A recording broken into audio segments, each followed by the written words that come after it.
Hey, everybody, and welcome to the Monday edition of Moohead Radio. I'm your host, Bovine in Black, and, we have this chic, fashionable style that we're going all black today, except for the collar, And I'm getting a little bit of feedback on somebody's microphone, so... Probably mine, sorry. Oh, that's okay. I mean, hey, Brian with us and Rick with us, and who knows who else might show up during the course of the program.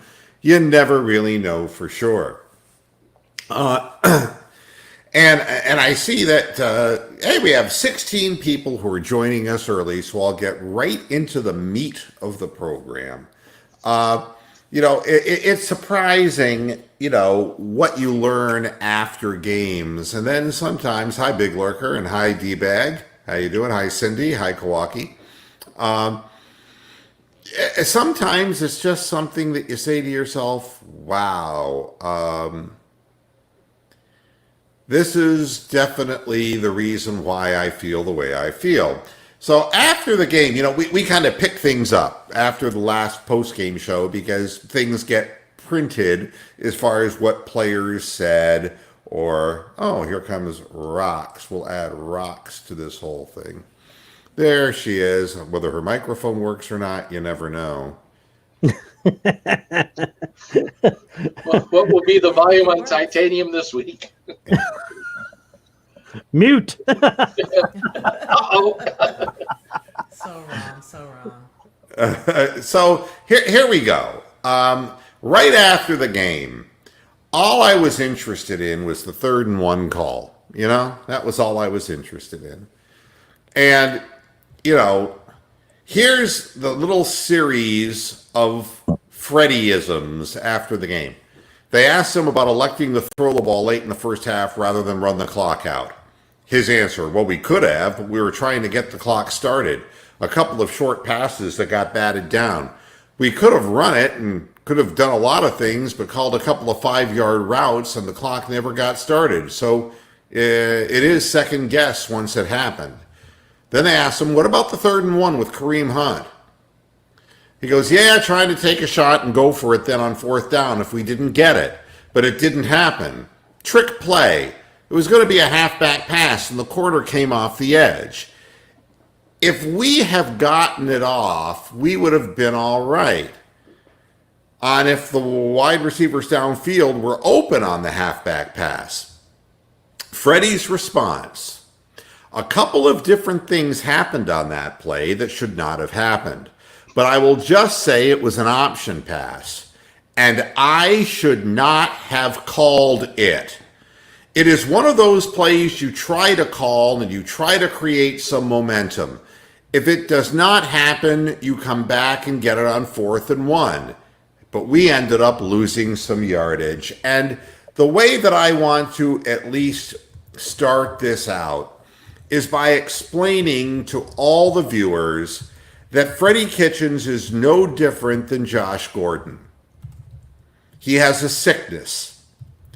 And the bottom line is, if you ask Josh Gordon, who is 2 drug tests, by the way, is why he's out of the league this time. He failed 2. He was like, bing! 2 drug tests. But if you ask these guys after the fact, they'll all say, well, I was sorry I kicked the girl, or I'm sorry that I, took that supplement and I didn't know what was in it. I shouldn't have done that. But then they do it again. That was a William Shatner. He did it again. And they just can't stop themselves. So that's the first thing. I think that Freddie Kitchens, after every game this year, has said, I got to call the plays better. I got to do a better job. That was a bad call. But he keeps doing it. I think that he has an emotional sickness that he cannot, on 3rd and 1, run the football and just get the fucking first down. I think it's a lot like a gambling diseased person who's in a casino and who knows really that they should get their ass out of the casino. But instead of doing that, they stay for that extra several bets that basically take little Timmy's college education and flush it down the toilet. And afterwards, they come home crying to their wife and kids saying, I shouldn't have done it. I shouldn't have done it. That's a sickness, folks. The reason Freddie Kitchens can't be a head coach in the NFL, at first, I was just inclined to say, well, the guy's just got incredibly bad judgment. But it's not. He's sick. He can't stop himself from doing things. It's really weird. But every week, it's something different that's equally bad or worse than the week before. And in the press conference, he will literally say, shouldn't have done it. I shouldn't have called that one. But at the moment, it's just like, a person who's, got an eating disorder. I shouldn't have eaten the 6 triple cheeseburgers. In the end, after the fact, it's easy to say whatever you want to say. But when you're the organization, when you're the players, it's like, he just flushed the game down the toilet. And Freddie never acknowledges that the team just quit on him because of his sickness, but that's really the bottom line. And there's another sickness in him, and that's his inability to see things anyone else's way but his own. And the sickness is, if you don't do what I tell you to do, you're never going to play, even if what I tell you to do is as stupid as what I do. It's, and as we sit here, he's still the coach of the team. And there were reports that Dorsey kicked a hole in the wall or some such crazy story that he was really angry after the game. I have no corroboration on that. Hey, look who's here, man. Mr. Coleslaw. Hey, guys. Hey, Philip, how you doing, man? How are things in Ohio? I'm in Dallas, man. Oh. When was the last time you were in Ohio? A few months ago for my cousin's wedding. Ah, that's nice. Yeah. Did he marry a guy or a girl? Oh, it's actually a she, bride. Oh, okay. So she married a girl. Okay. All right. I was just making... Yeah. Just like you like it, Mark. Yeah. Hubba. Oh, can I watch? All right. But, I look... There is He no... just wants to watch the toys later. Yeah, right. Happy Hanukkah. Happy Holocaust? Is that what you said? Hanukkah. Oh, I thought you said Holocaust. I'm saying that was really inappropriate. Damn, not this time of the year. Jeez. Close enough. God, Close enough for you, right? This is a cold room today. Jeez, oh, weezo. Hi, Jason Cherry. How you doing? Don't worry. I've decided this is a big reveal show. So I'm going to do the big reveal about, the halftime and postgame show of the Bengals. I have two things that I can do. I can ignore it completely, which is really the first thing that I wanted to do. But then I thought, I was reading the comments after the show, and they're saying, you can't just quit, Mr. Moohead. And it's like, sure, I can. But, maybe the smarter thing for me to do is to do a completely inappropriate halftime and postgame show that have nothing really to do with the game that's being played except to make fun of the two pathetic teams who are playing it. So what you're going to get is halftime and postgame will be my tribute to stand-up comedy, which will be, let's just have some real fun with how bad this fucking game is going to be.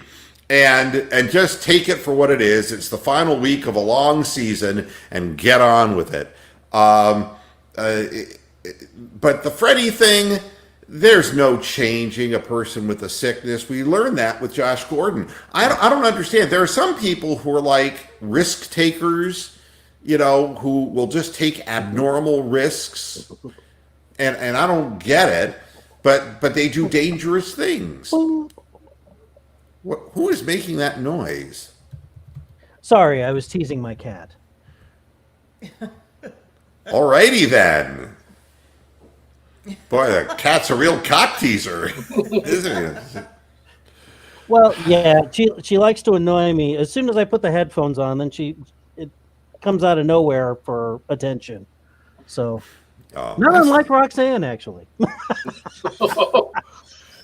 Well, there's that decidedly bad turn we usually do. this is a cold panel today. Happy Holocaust and then that shit? I mean, what the hell? Be of good cheer. I'm even catching it in the chat room today. I know. What's up with that? It's a good thing that she's really not an ill-tempered person, Brian, because you could have a black nationalist at your doorstep. You don't need titanium on a loop. Yeah, you don't need that shit. That's for damn sure.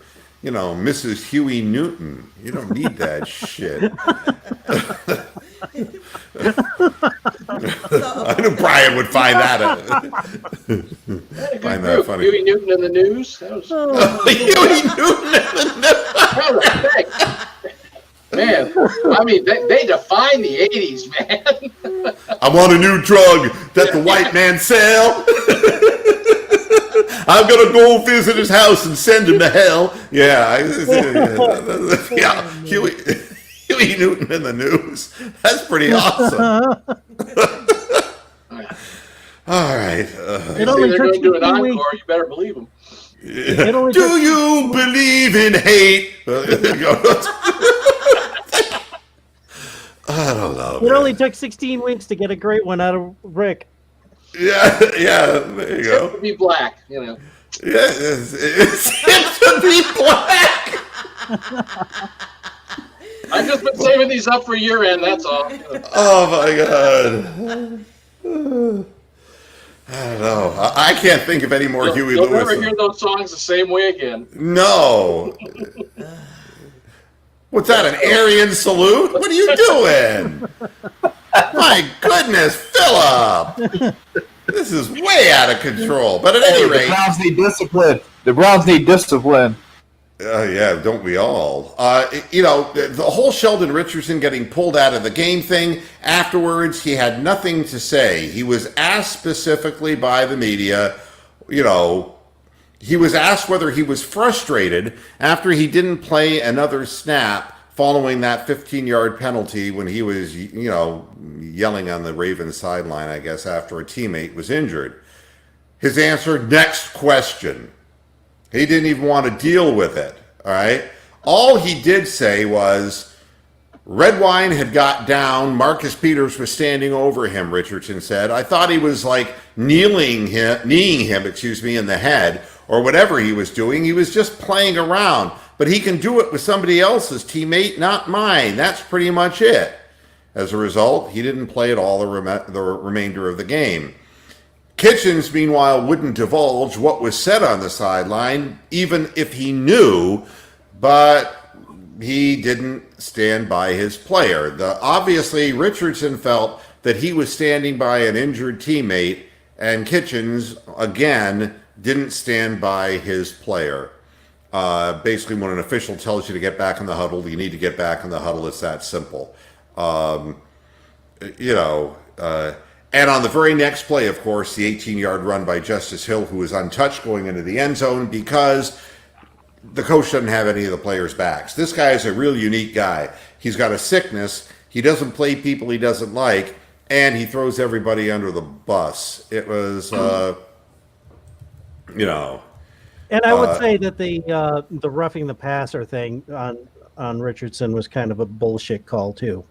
Oh yeah, the little one-handed shove. But you know, but when you're the Browns, that's the shit you're going to get. Like we said earlier in the year, I thought the calls would go the Browns' way this year if they came out of the gate playing real football. But the second they turned out to be the same idiots and bumbling fools that they've been for two decades. You know, the bad calls are going to start all over again. The only good news I have for you is that Dontrell Hilliard left the game on crutches.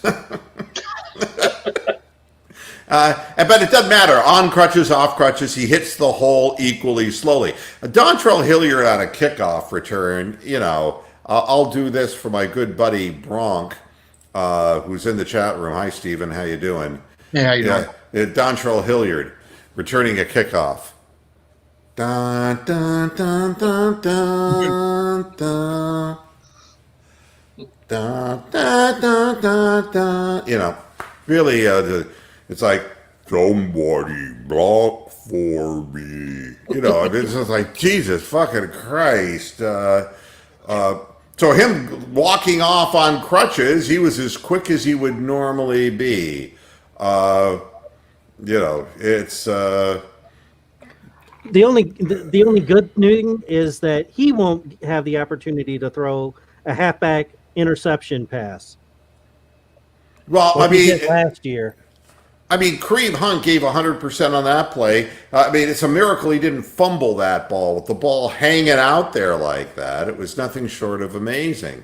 The guy's got kung fu grip.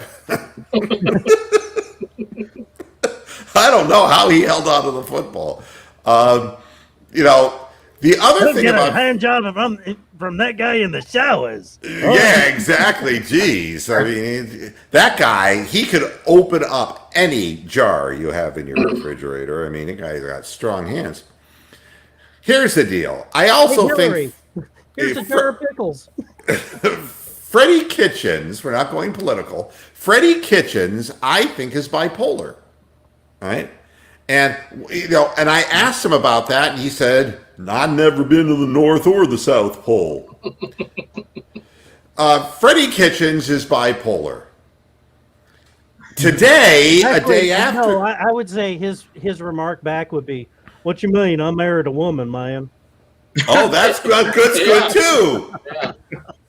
Very good. I'm not here to coach penalties. I don't coach penalties. Yeah, I prefer women. I don't know what you're getting at. In fact, she was twirling on a pole when I met her. Thank God they didn't do Hard Knocks when Freddie was here. Just imagine hearing him speak the whole time. That was Rox's favorite show. I don't know before Freddie Kitchens or when Hugh Jackson says, "Did you talk to Todd Haley about getting in the first string reps?" Now get this. Get this. This is bipolar. This is the day after, so it's today now. And this is what Freddie said. He believes the Browns are really close despite their 6-9 record. And he's still not worried about his job. Here's what he said. Everybody in this building's pulling toward the same direction. And we're close in a lot of areas now. We're really close.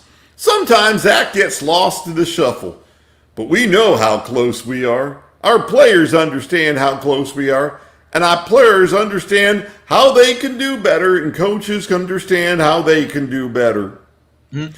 Whenever we get those things flipped, whether it's next week or whether it's 6 years from now, it will change. Everybody... He really needed to have Linkin Park's New Divide playing in the background while he's talking. Everybody in this building has been nothing but total support.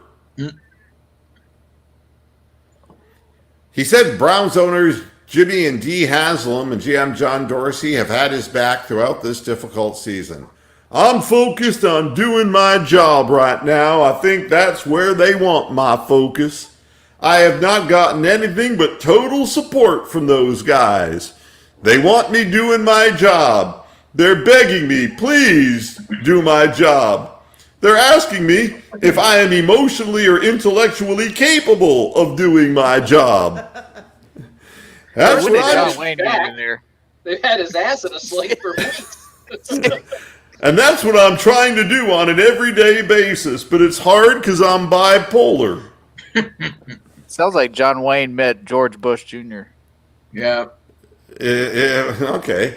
He said he hasn't asked for any assurance that he'll be back next season after coaching the Browns' 12th straight losing season. No, I got assurance when I got hired. They offered me benefits. Assurance. Thank you. I think it was. Yeah, exactly. I'm not exactly sure which one it was. I think it may have been Aetna. That's the kind of assurance. That's the kind of assurance they gave me. But I ain't sure. Iron, son. Steven just got the joke. The funny thing is, the Texan just got the joke. Okay, so I thought Etna was his mother's name. Aunt Etna. Yeah. He goes. You never know. It could have been the Enola Gay. I have not and won't ask for any assurance. I'm just doing my job today, and I'll continue to do the best job I can possibly do. But I don't do windows. He couldn't say whether continuity at the coaching position is necessarily a given. We have a young core here that's experiencing life in the NFL for the first time.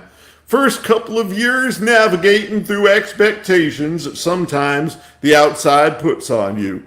We've done a better and better job during the course of the year realizing how you temper those expectations. You can either live up to them or live down to them.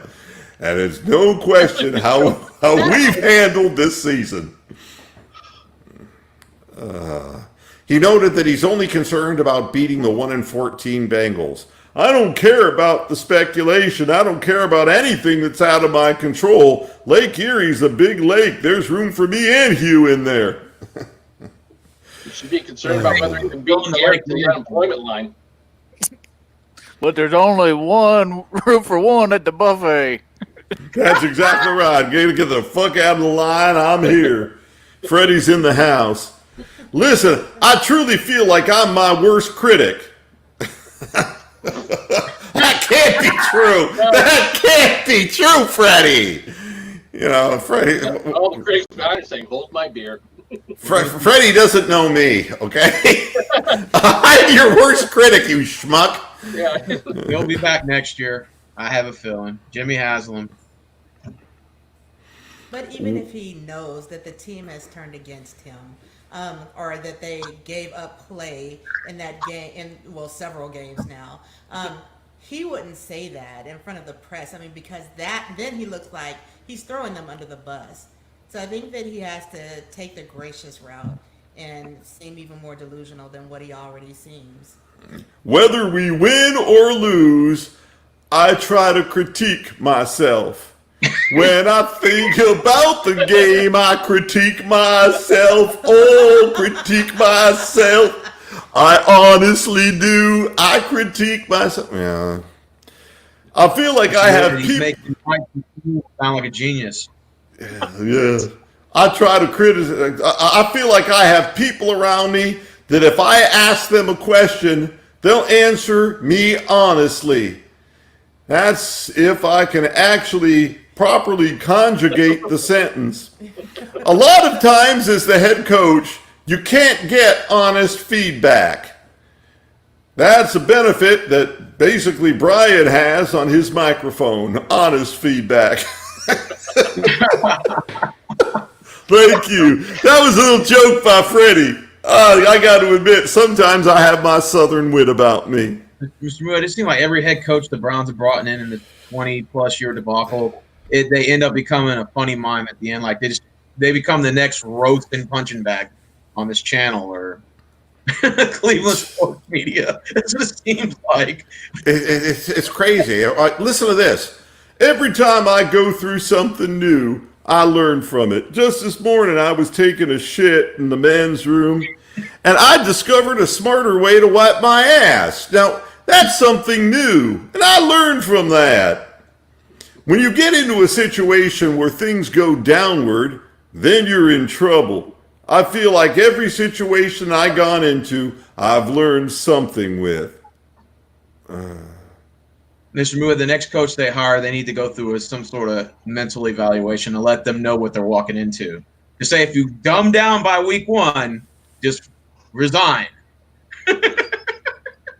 Oh, and basically, Nick Chubb stood up for Freddie. He goes, I like Freddie. He's my guy. So who knows what will happen? Chubb believes Kitchens did a great job. Who knows what a head coach goes through? Especially when he's bipolar. Yeah. Yeah, believe me, if Chubb was sitting next to Rashard Higgins, he wouldn't really think that strongly about Freddie. I can guarantee you that. Let me tell you a little story. You know, it's But to Nick's credit, he does ignore pretty much everything else, except for the play that he's called to actually execute. Meanwhile, Joe Schobert, who hasn't received an offer from the Browns and may have played his last game at First Energy Stadium or Low Energy Stadium, still believes that the future is bright for the Browns. His quote, "I gotta wear shades." Oh my God, a Tim Buck 3 reference. Thank you. There you have it. I mean, it's as good as it gets, you know. Mr. Moore, doesn't it seem like every coach or GM they bring in, they seem so intelligent in the press conferences, and then as soon as when they get fired, they're just the dumbest motherfuckers you see on the planet. The most. It is remarkable. Kitchens identified one small area of progress this week. One thing those guys got better at was getting in and out of the huddle in a timely manner. Are you fucking kidding me? You know, we just take baby steps. we believe you got to crawl before you walk. God damn. I'll bet if some of them crawled, we'd probably get out of the huddle even quicker. Who knows? They did a better job of getting lined up where they were supposed to. These are actual quotes. This is funnier than Eddie Murphy's monologue on SNL. Come on. This is good stuff. That's who should be the next coach. Dr. Shabazz K. Morton. Oh, God. It's just... You know, it's hard to talk That's more it, left. Grossy. That's it, Grossy. Keep got laughing. you got Just Foghorn make me Leghorn. smile. AKA Freddie Kitchens. Here's me personally. I wish that I could have back that call right before the half. That put us behind the 8 ball a little bit, and we weren't able to recover. I'd like to have total confidence in our players to execute, as long as it's not me. Give Baltimore credit, because they don't got no cash. That's why they go to the money store. Cashnet USA. Hi, I'm Dad. Phil Rizzuto here for the money store. This is like going back many, many years, and if you didn't watch New York City television, it wouldn't make any difference to you. I told you I'm not going to be serious about this today, folks. He also admitted that the optics were bad on the failed halfback option pass. You know, that's a shot you either look like an expert or you look like a goat. And I look like...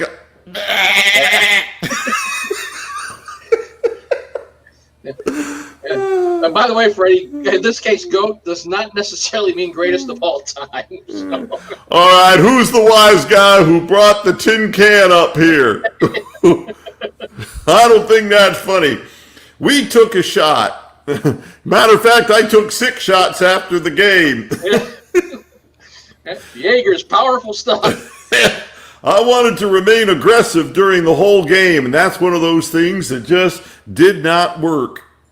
Oh, come on. He's from Alabama. You know he was hitting the moonshine. Well, let's just put it this way. That play was just like Rashard Higgins. Both do not work. Oh, my.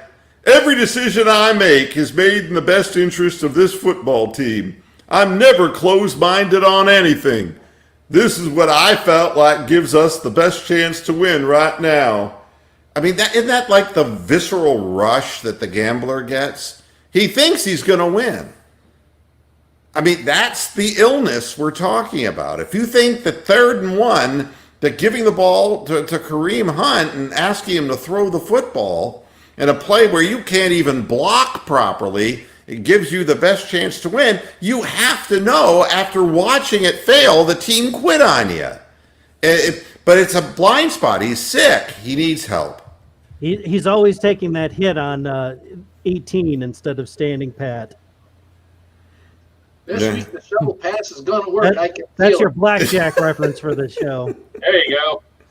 And meanwhile, you were wondering about Baker Mayfield?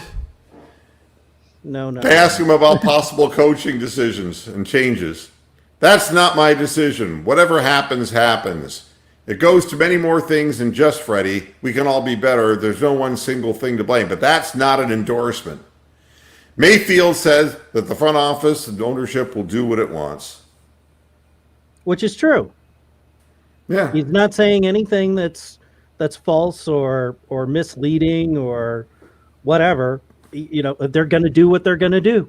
Yeah, but when he wore the same thing with Odell when he said, "Well, I don't know what my future is," because he signed a 5-year contract with the Giants, and they fucking dumped his ass. Well, but here's the thing. While he's saying this stuff, he's wearing a Lincoln Riley T-shirt. I don't understand. I love this. Browns winners and losers. Freddie Kitchens. Freddie Kitchens. He's a winner. He still has a job. He's a loser because he's Freddie Kitchens. Right. No, he's a loser because he still has that damn job. Yeah, God almighty. No, Rick, he's just making us losers. Yeah. It's going to be a race next week. See who gets canned first, him or Garrett. Yeah, I just, the Browns are spending $35 million on wide receivers this season. That's the most of any team in the NFL. Yet we have an offense that doesn't know how to line up. You know? But, the other thing is, if you look at the play calling, on the biggest, most critical moments of the game, they started throwing the ball to people like Damian Ratley and to Kaderil Hodge, Yeah. It's really bizarre. And then Ricky Seals-Jones became like, I don't know. I don't get it. Then throwing the ball to Harris and watching him drop yet another pass,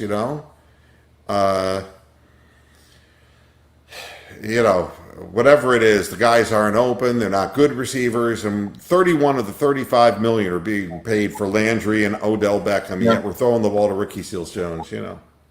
Well, and look at the deep pass to the lone deep pass to Beckham. Peters was Made a running great play side with him and was able to make stick his arm right in his chest and knock the ball away. Good play. It hits him right between the one. Good point, Brian. Yeah, I mean that was a good throw, a good call, and a great play defensively. But it was that way all over the field. They couldn't outrun or get any kind of separation from Peters. Whoever he was on was blanketed, and of course that's where the ball was supposed to go. Yeah, I mean it's peculiar to say the least. Not that it matters, but are the Browns just benching all their guys in the final weeks? I mean, there's really no point in playing any of them. Yeah, no, he's going to play to win the game, or he's going to play to ruin the game. Whatever the fuck it is that Freddie Kitchens does, but everybody that played against the Ravens will play against the Bengals. And you're wondering why we gave up 200 plus yards and rushing. I mean, look at the defensive line PFF numbers for this game. Porter Gustin. What the Porter Gustin? It sounds like a bad wine. That's the one I call Teddy Ruxpin. Oh, okay, He's the one that had the fumble recovery. Right, 54.7. Eli Anku, 47.2. Brian, my Cox is bigger than yours, Jr. 45. Larry Ogunjobi, a 42.9. Robert McCray, no, I'm the other McCray, 40.8. We'd be better off with the guitar player.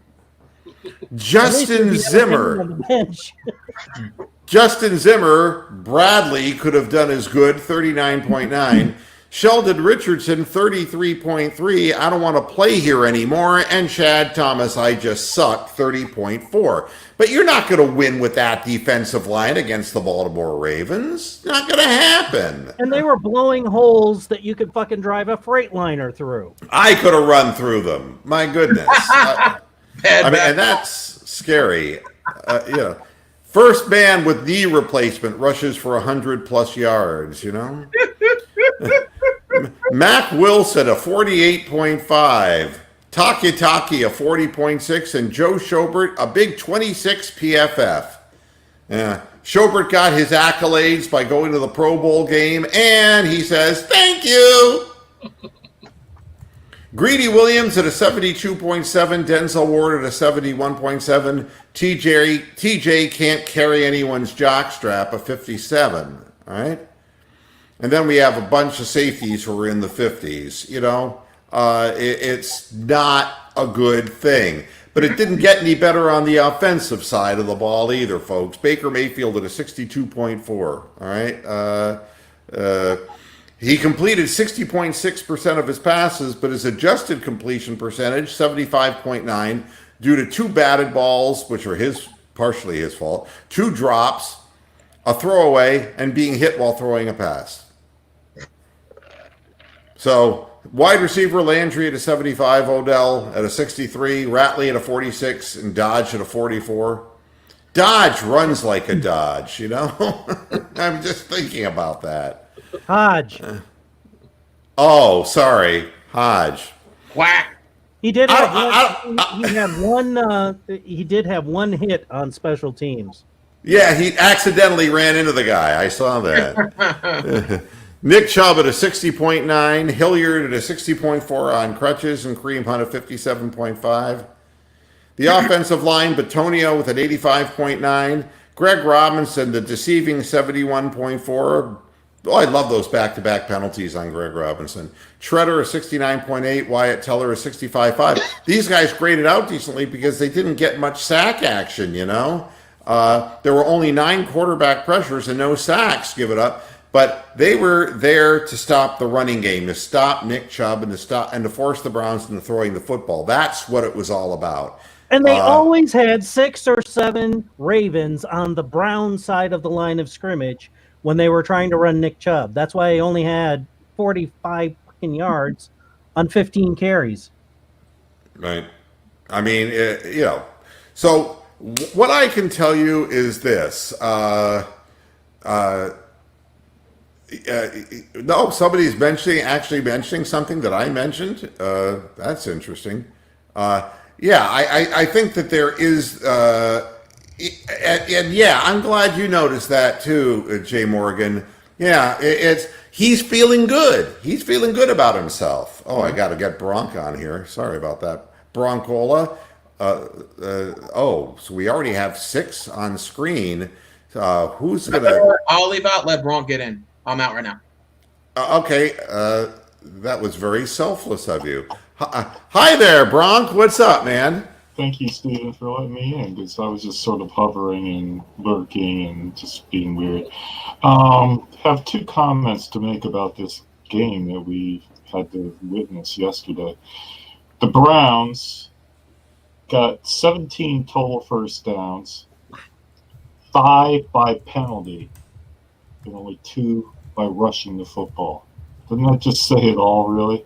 The refs tried to give us this game. They tried to keep us in the game. Gave us good calls. We got favorable calls. They gave us 3 first downs on 4th down and still just threw the game away, and it's because of Freddie. And I dearly would want a Peter Alice moment from the game. There's several to choose from. I kind of like the 2-point conversion that we didn't have to go for. That was a total clusterfuck. No, it's the 3rd and 1 play. 3rd and 1 play. Here we go. Okay. It's 3rd and 1. The Browns are trying to line up, and it doesn't look like. It kind of reminds me of that movie, Night of the Living Dead, where zombies are going in every direction without any apparent motive, except to wreak havoc. And there's the snap, and oh, the ball's going backwards. Oh. It seems to me, from a physics perspective, the notion that you're supposed to go north and south implies that you only go north, not south. But the Browns seem to have this issue, and oh, wait, he's lifting the ball over his head. No, God.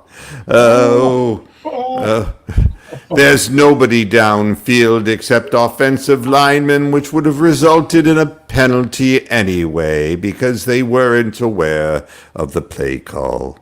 Oh, to the Browns. Oh, the empty stadium. Oh, the lake that still smells like Hugh Jackson. Oh, I remember oil spills that were cleaned up faster than that. And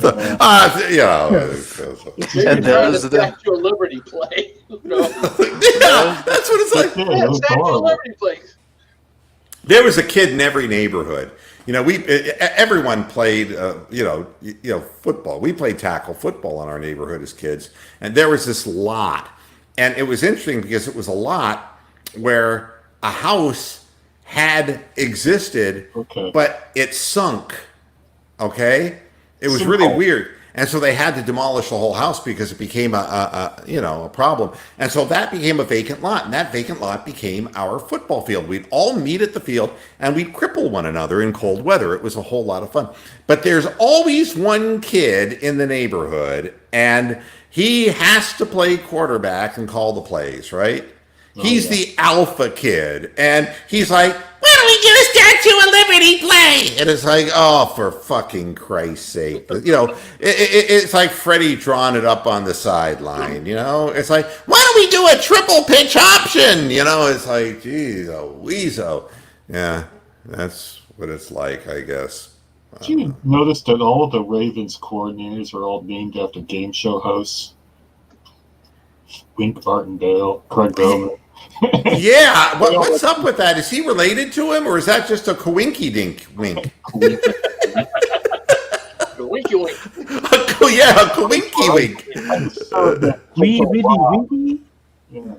It's a gentle bob over. Yeah, but Lamar taunting, he's feeling himself right now. He was. He's really high on himself, but you're one blow away from ultimate final grace, that's the way it goes. And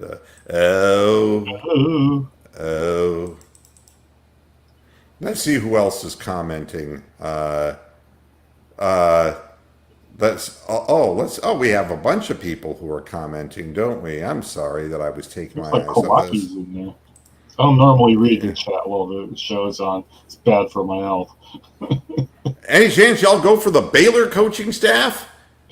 They know how to coach. Yeah, I know. We're going to make that big leap from Baylor to the NFL, Wow. Thank God. At least as somebody with head coaching experience, though. Do you know anybody who got their education at Baylor? How many guys, you go into your doctor and it's Mike like, Singletary. What? Mike Singletary. That's the only Baylor guy I can remember. And then there's that idiot receiver that we had. It's like if I go into a specialist and I go, "Oh, what school did you go to?" He goes, "Central Michigan." It's like, I'm out of there. It's like, I'm the fuck out of there. You're a fucking Chippewa. Don't get near me with that scalpel. Yeah, take that out of your hand. That's a sharp object. Just remember Singletary's eyes, too, and then tie that in with Baylor, see if you're still interested. Yeah. And D-Bag is loving life. Hey, your Ravens have announced that Lamar is going to sit next week so the Steelers can win, so that the league will get the Rudy somehow into the playoffs. Can Pittsburgh get in at this point? Because if they win and the Texans lose, right? Well, the Oakland Raiders could even get in if everybody loses, and the Colts have to win. Then they all 8-8, and then the Raiders would get in.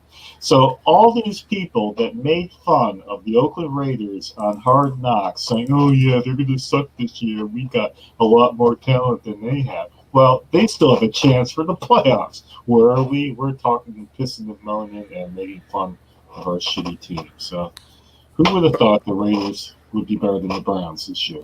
No. That's just it. It is. It's amazing. It actually makes Gruden look like he still knows how to coach or ever knew how to coach. Gruden would have been far better than Freddie.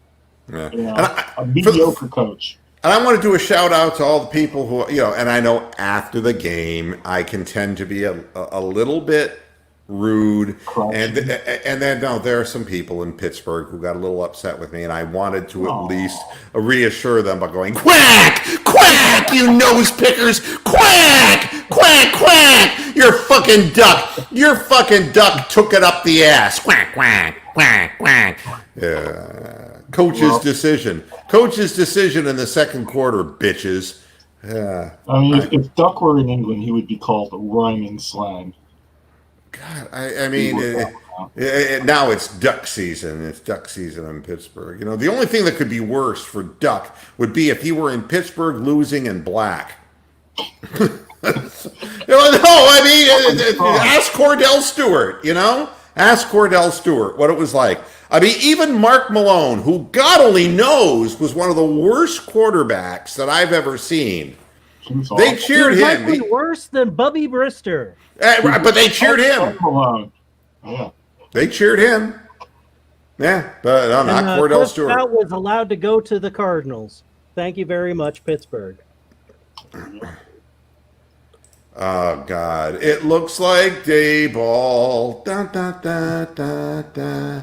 Yeah, you know, I don't ever want to hear that name. I mentioned and invoked that name on the postgame show. I don't want to ever see Brian Dayball's name again.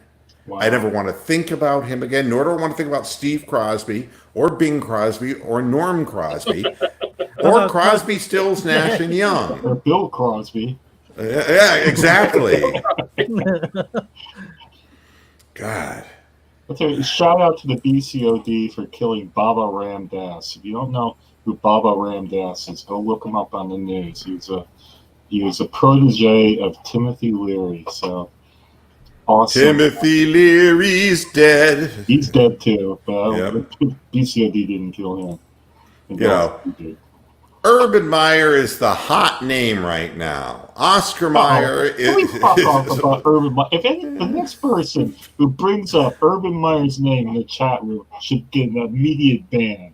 I'm sick of fucking talking about it. My head coach has a first name. It's OSCAR. My head coach has a second name. It's MEYER. I swear he must have a book coming out because he's doing this promo tour of every single NFL city that needs a head coach.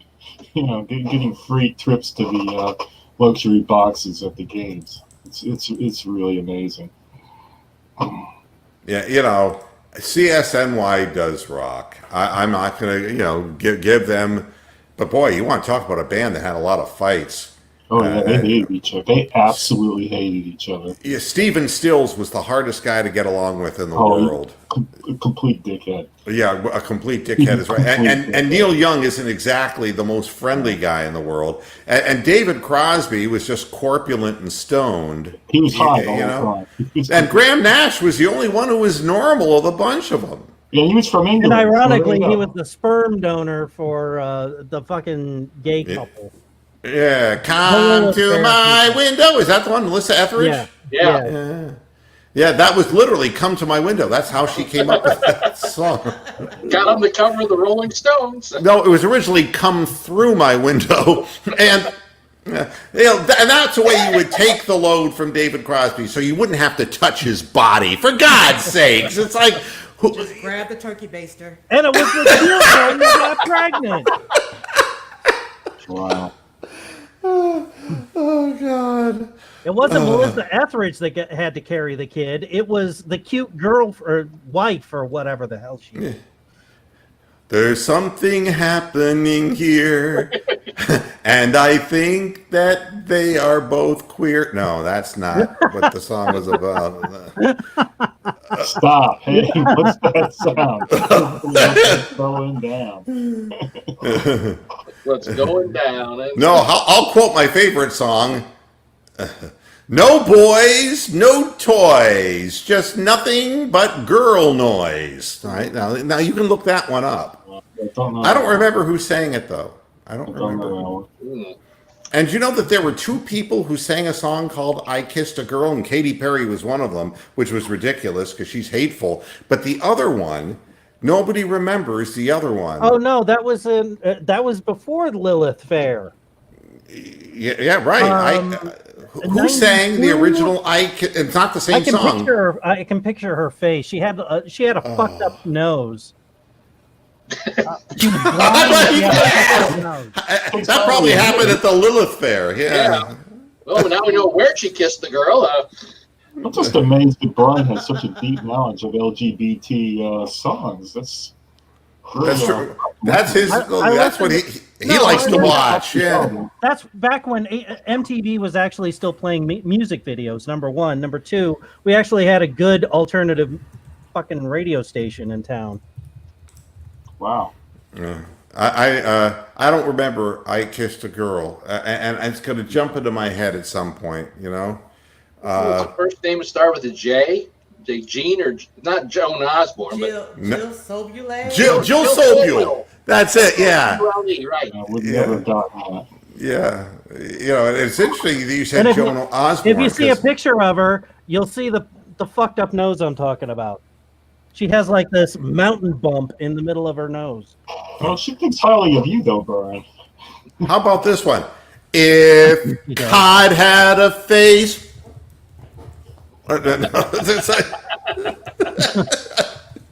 It's so stupid that I had to say it. Jovan is requesting a song.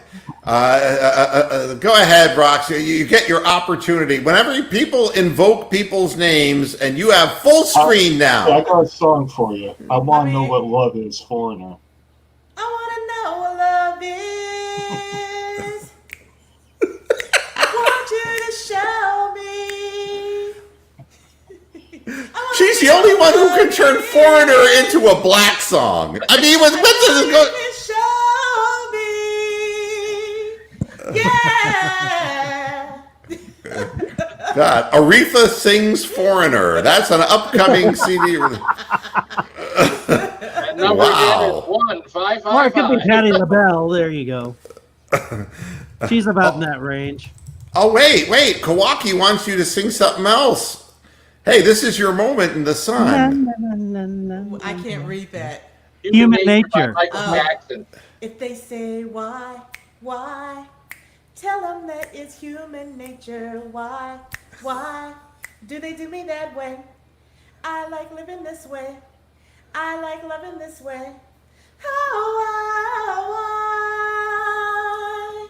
Give me your kid. Well, that was actually better. I mean, mainly because it was, a pedophile black guy singing. So we at least, no, I mean, at least, but Foreigner, that was, Lou Gramm, doing Lou Gramm was a bit of a stretch, I gotta say. I mean, the BCOD's proudest victim was Michael Jackson. He took him out, so. Yeah, that's true. Did he take Farrah Fawcett out that same day? Does he get credit for that as well? Well, he doesn't really, he has no preferences, it's kind of like, he didn't like, Thriller, and he didn't like The Burning Bed. So there you have it. I mean, he just killed two birds with one stone. I don't know. At least he didn't like The Burning Bed without Ryan O'Neal in it. Oh, God. Wow. Oh, my God, we're getting requests. This is... Oh, no. Well, that's what happens when you stop taking it seriously. Moose. That's right. This is fine. I'm good. Oh, baby, how was I supposed to know that something wasn't right here? Show me how you want it to be. Tell me, baby, because I need to know now what we've got. All right. See, she's like a human jukebox. Oh, now, in the next segment, though. she'll be Hit shaving me her a head. sign. Hit me, baby, one more time. I had to sing the hook. Okay. I'm done. wow. I know. It's she's definitely the only one that can sing in this bunch. So let's see if we can prove that. Brian, what do you want to sing? What do I want to sing? That's right. We have to prove that if Jason is right or not. Everyone has to sing a song. Let's see. Oh, God. I'd have to look up the lyrics. I wouldn't do it justice. I don't know. Just trying to do it off the cuff. Okay, well, look up the lyrics and we'll come back to you. Rick, you have to sing a song. I mean, this is kind of the way this works now. Well, it's fun time, felt so fine. Threw the bums a dime in your prime. Then you. Dylan. Sung like a man like Bob Dylan who doesn't know how to sing. I love it. Bronk, you know, we've seen you play keyboards and saxophone, but can you sing? Yesterday, all my troubles seem so far away. Now it looks like Freddie's here to stay. Oh, I believe that yesterday, Freddie, you suck big monkey dicks. Why are you still coaching this stupid team? Oh, I believe Freddie should go. Why is there no more singing on Moohead? I don't know. I just don't know. I don't know. Jason is looking like he's more and more right about this. No. No. Yeah, but you know, but you can make requests, and Rox, God only knows she'll sing. And deep request for Brian. Yeah, Brian, have you looked up the lyrics? Yeah, this is straight out of Blazing Saddles. I get no kick from champagne. Mere alcohol doesn't thrill me at all. So tell me, why should it be true that I get a kick out of you? Some get their kicks from cocaine. I'm sure that if I took even one sniff, that it would bore me terrifically too. That I get a kick out of you. How about a song title that sums up the Browns season, or Freddie Death Wish Kitchens? What would be the tragedy? What would be the song title? Oh, it would have to be a dirge. No, but guy, I have to think about that, Valtoria. God, that sounds like the cream you put on when your knees are aching. Valtoria. Please consult your doctor. Just do Freddie's Dead by Curtis Mayfield.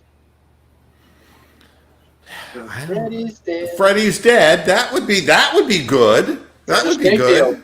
Yeah. It would be better if the Ohio State troopers would have helped out with that, because, you know, if they would have emptied their magazines into him on the sideline, then we could actually use that song. Or how about what was his name? The Roy Orbison for the Brown season. It's over. It's over. Yeah, that would be one. Yeah. Wow, we'll come up with a good one. You did not bet me that I would sing the Ravens. What is the Ravens fight song? I'll make one up for you, D-Bag. Oh, they took our team away to Indiana. We stole your team. Fuck you. Kind of a fucking fight song do the Ravens have, you know? And if you fight back, Ray Lewis has a knife and he'll stab you to death. Well, what? On the Ravens, we will screw you too. We fought with referees and we will stab you too. Oh, hey. On the Ravens, you can. There you go. I'll post them for you. Oh my God. The Christmas spirit just flowing through this show. Yeah, poor D-Bag, you know, it's like, hey now, I got a little more than I bargained for. I want D-Bag come on the show here. Give you a little microphone. Equal opportunity. What's the worst that can happen? Or there's the Pittsburgh Steelers fight songs. Da, da, da, da, da, da, da, da, da, da. Up and down down the field we go. Each of us is picking at our nose. Our women are morbidly obese, and we take them by the hair. God almighty. Fight songs for everything. How about the Cincinnati Bengals fight song? Hold that tiger. I think of Silent Running by Mike and the Mechanics. Oh, I was thinking more like Rape Me from Nirvana. There you go. Peggy Lee, is that all there is? I'm looking at what is. I what put is the Derek- Raven song lyrics up there if you're interested. Derek seems confused. Derek is confused. He don't want to sing. He thought he was going on the air, you know. What the heck did I just click on? What in the wide world of sports? You know, little TYG asked the ultimate question, where is Cleveland in 5 years? Probably in the middle of Lake Erie. It'll break off from the mainland and drift out to sea. I have no Still idea. north of Akron, probably. Yeah, it'll probably remain somewhat close to the lake, I guess. You know, I don't know. What you mean? What city will they be playing in? They're going to move a big dome to Greenville, Ohio. I don't know. I mean, wouldn't that be great if they just moved to like Revere? If they just picked some stupid, town, it would be like the Doylestown Browns. That would be like really good for me. The Ravenna Browns. Move him to Toledo. They're the new Mud Hens. Yeah, I mean, think of all the towns. Spencer, Ohio, population 238. With their own football team, And you know what would be beautiful? Spencer, Ohio, they would sell all 238 season tickets, and all of them would leave in the middle of the third quarter. It's Festivus for the rest of us, Greg Smith. Hey, but he did not shoot the deputy. I don't want defenses of Mr. Rage, No, he did not actually do the stabbing, but he got a good chuckle out of it. That's the important thing. Oh, God. But I'm seeing if there's anything else. We hit a wall. We hit a Joe wall here. It's a massive wall. Ignore Amsterdam, please. There are other teams that should have fight songs, too. Let's be honest about it. The Washington Redskins. They do have one. The Redskins. Yeah, they actually have one. Custer had it coming. Oh. Every Native American wants you to change your team name because they want to remind you that they even won in Little Bighorn, okay? They won one, you stupid fuck. They don't want to be associated with a loser like you, Daniel Snyder. Exactly. These are proud people. These are proud people, yes. That's right. Damn. Yeah. To be, there's so many. The New York Giants would be, or the Jets even. I think they have one. Yeah, the Jets do have one. The Cleveland Browns, la la la la la. This is not the Cleveland Browns. No, the Jets would be something like, our season's dead. Our quarterback has a windshield wiper on his head. Some kind of a. I have no idea what you would sing for the New York Jets or the New York Giants. Leaving in a Jets plane? Yeah, or that somehow working the lyrics in that. Thank God, Eli's gone. Eli's going. Or bring in the band. They might be Giants. Yeah, there you go. That's good. Hey, it's Ray R-A-E Carruth. Yes. I have a great impression that I do of Ray Carruth. Get me out of here. I'm suffocating. How in the hell did you find me? All right. It's 5 minutes after 7. I told you this would not be serious. Nothing is going to be serious from this point forward. Why should it be? And, oh, there you go. Jake is good. Underachiever. I'm an underachiever. Jerry Jones's face. Now that's an underachiever. Yeah. Not a trace of a single brain cell. Now, I want everybody to have a really happy Christmas this year. And I always say this time of the year, more than any other, there's 2 dates. One is Christmas, and that is like spend time with your family and your friends and be grateful for the things and the family that you have. And to be serious the second time, New Year's Eve. You gave away this year. See what you did, Rox? You've encouraged this man. And Yeah, never encouragement. You got him drying his nails now. New Year's Eve is something completely different. That's where you go out on the road drunk and kill somebody. So as long as you have your priorities straight, that's the important thing. And you know what next Monday is? Next Monday is the best day of the year. That's when we get a new Browns head coach. Well, we all hope. Every year we get a new head coach.